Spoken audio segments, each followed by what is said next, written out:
friends, welcome again to the daily current affairs session brought to you by Ekam IAS.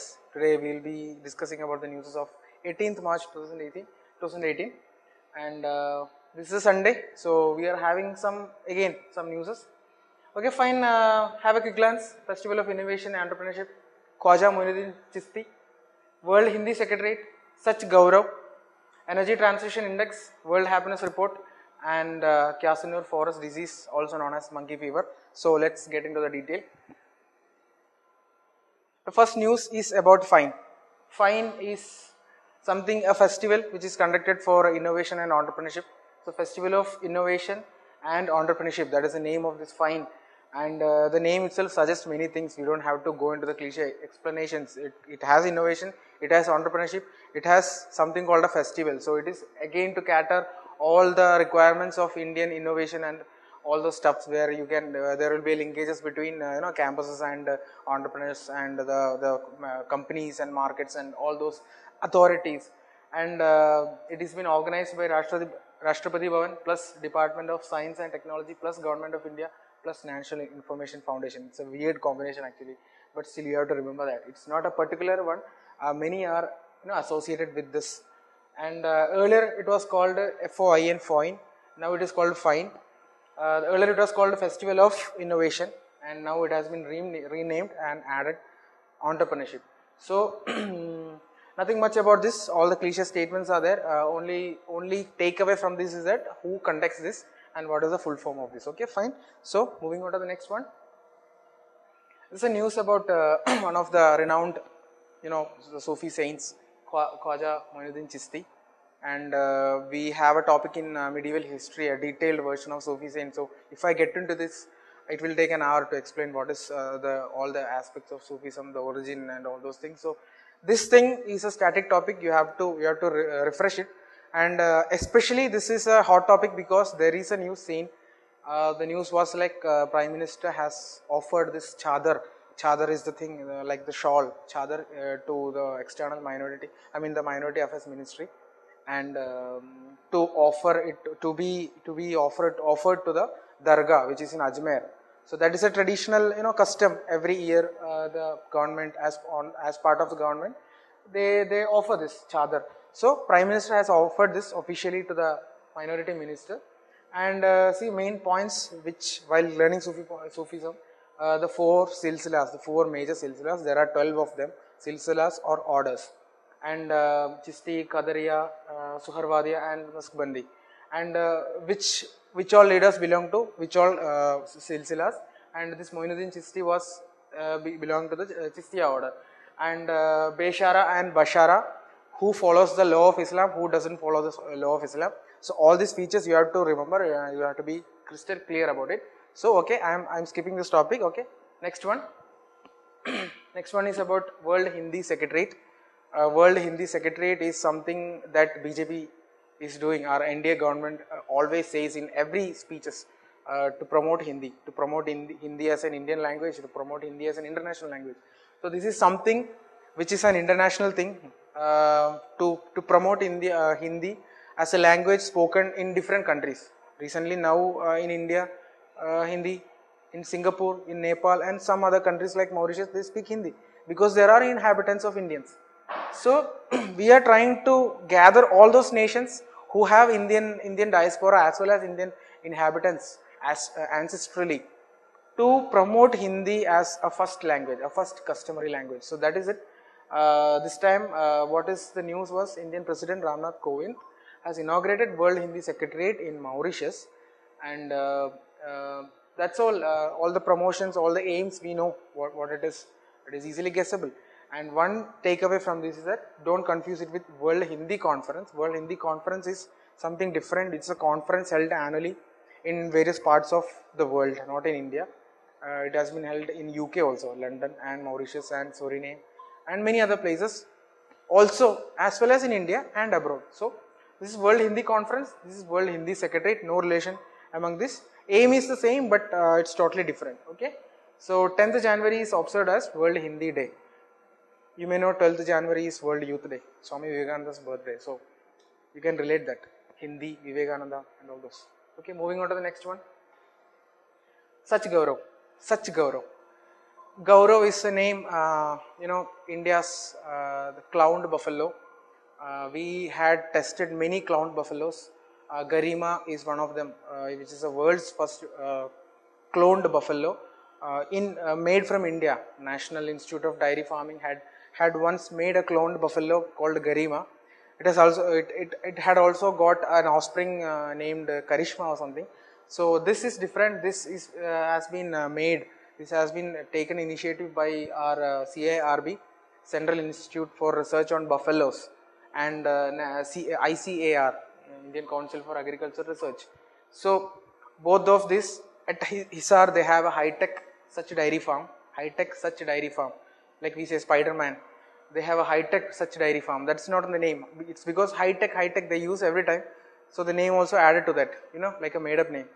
So this is the peculiarity of this is that India's first cloned Assamese buffalo calf, and it's Assamese buffalo calf, and it is a variety of Murrah buffalo. Murrah buffalo is one of the high-end Indian buffalo which produces a lot of milk throughout the year. I mean, its yield capacity is very much higher. So it is a world-class Murrah buffalo. We have learned in 10th and 12th classes in biology. So two things you have to remember. One, the first cloned buffalo made by CIRB and ICAR was Hisar Gaurav. Its name is CIRB Gaurav, CIRB-Gaurav.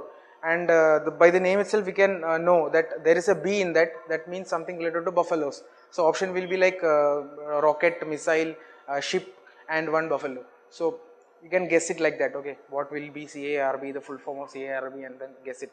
So CIRB Gaurav is the first cloned by this ICAR and CIRB. Then the second is Sach Gaurav, which is the first Assamese cloned buffalo.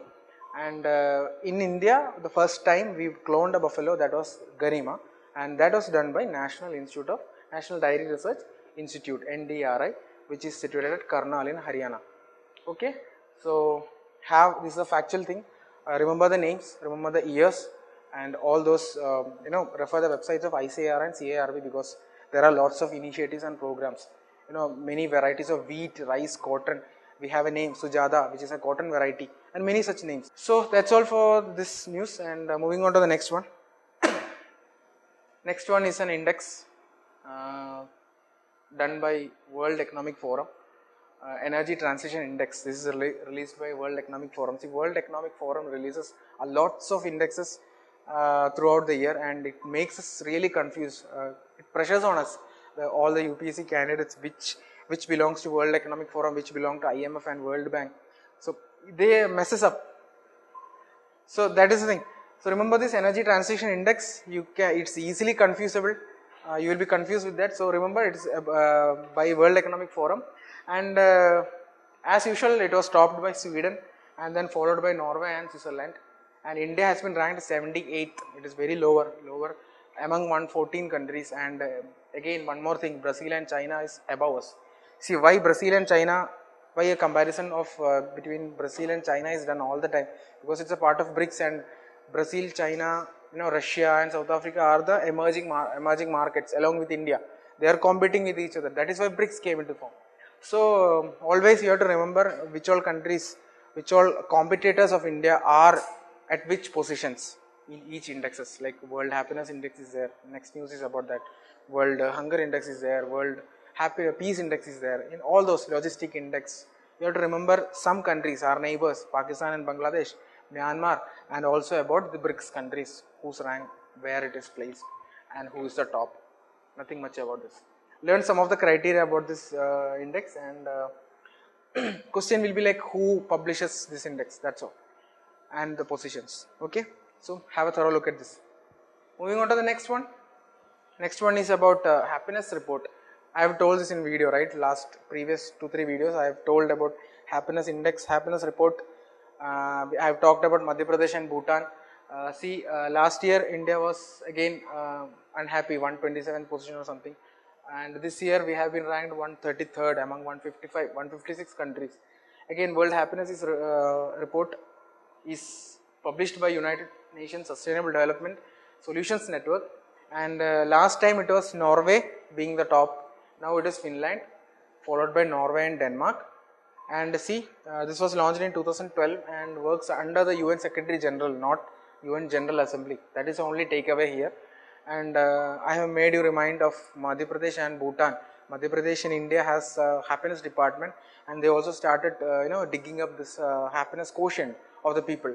And Bhutan is a country who has an happiness report, happiness index of their own, gross happiness index. So this is the thing, refer in detail. Moving on to the next one. Next one is about a rare kind of a disease which is endemic to South Asia, not endemic to India, endemic to South Asia. This is a Kyasanur forest disease or monkey fever. Both are the same. Kyasanur is a forest in Karnataka actually, so that is why we can easily guess that it is endemic to South Asia, where South Asia is having similar type of natural vegetation forest, because we all fall in the tropic region and we almost receive the same rainfall. So we have same kind of topography in our South Asia, including Indonesia and Malaysia. So talking about this, why this came into the news is because 35 people in Goa, at least 35 people in Goa have been tested positive with this monkey fever in this year, in this 2018. It's just 4 months, right?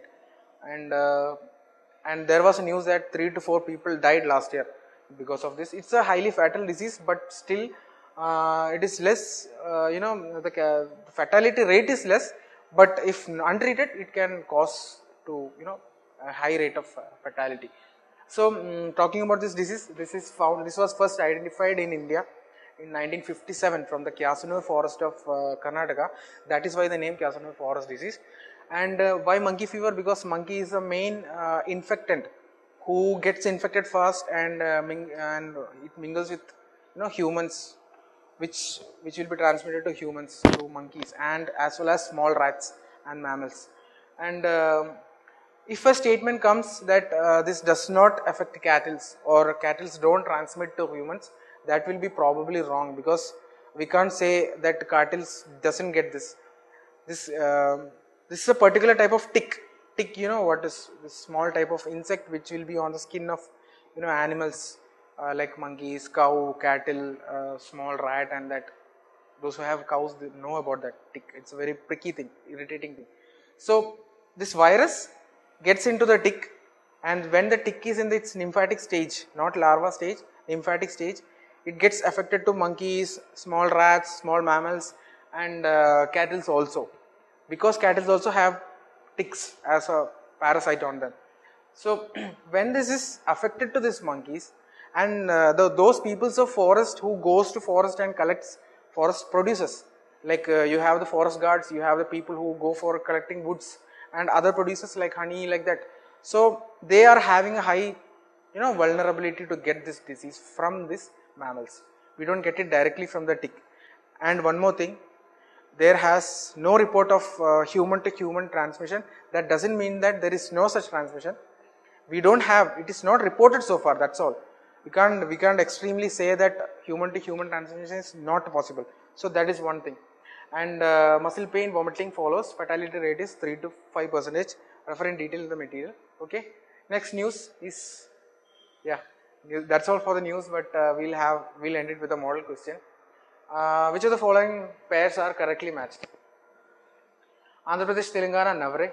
Karnataka, Yugadi. Kashmir, Ugadi.